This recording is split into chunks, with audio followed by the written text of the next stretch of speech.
one element that really contributes to the classic nature of the book is that it's a book that is imbued with the best of American and Northeastern culture. The story of how Charlotte's Web came to be is pretty famous. E.B. White bought a farm in North Brooklyn, Maine in 1933, and he spent many, many years there going back and forth between New York, the busy life of New York, and the idyllic rural life, the pastoral life of Maine.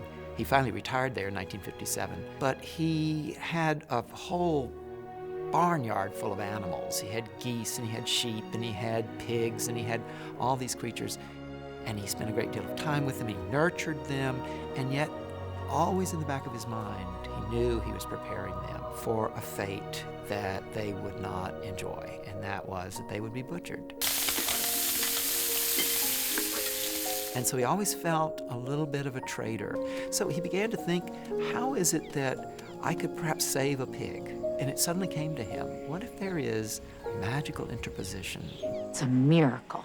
I could just picture E.B. White sitting out, sort of with his pipe, kind of watching animals in the barn, and then just coming up with this, again, this very simple idea about this spider and this pig. It's recognized to be, and rightly so, a great children's classic. I think this book is so popular because it addresses completely universal themes. It addresses loneliness. It starts with life and death and the choice to value life more than what makes the most sense in that moment. What are you doing? Wilbur is a pig of little value at the beginning of this book.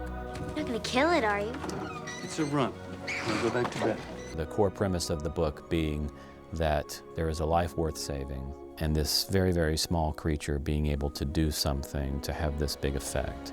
You're little, they're huge. How are you going to stop them? I think that's something that kids relate to just because of kids feeling small and insignificant and like their actions don't matter. And yet, I think the book gives them hope that even if they're runts, or even if they lack value in their own eyes, and perhaps even in other people's eyes, that doesn't give them a life sentence, that they in fact can make themselves terrific and become radiant and enter a life that's full and rich and happy, as Wilbur's is. I wish I knew the formula for actually creating a classic, because I would just go out and whip a few up. When you tap into a nerve and a universal understanding of a very unique relationship and a sort of railing against an injustice. Don't think I don't know, Frank. That we're all here because a determined little girl made a promise to a pig. I think that the classic nature of a look at selflessness and friendship and the creation of family where there is none is best seen through someone from the outside who comes into a world. And I think that was very clearly what E.B. White was doing as he brought little Wilbur into this barn. Those elements also helped to make it a classic. The friendship that develops between Charlotte and Wilbur is it's the kind of friendship we all should have in this life. Someone who is loyal to the end, is loyal beyond the end. Wilbur's devotion to those babies of Charlotte is just extending his loyalty to his friend after she's gone. Those timeless values, the more we can hold on to them, the better. White is particularly adept at showing us the beauties of creatures that we don't traditionally think of as beautiful. She is hideous. Are we even seeing the same ruddy creature? I guess not. And he makes them heroic, and he makes them lovable, and he brings us inside to show their special traits and their special values. If I don't win the prize tomorrow, they're gonna send me to the smokehouse. You're going to win, Wilbur, and you're going to see the snows of winter. I told you, I never break a promise.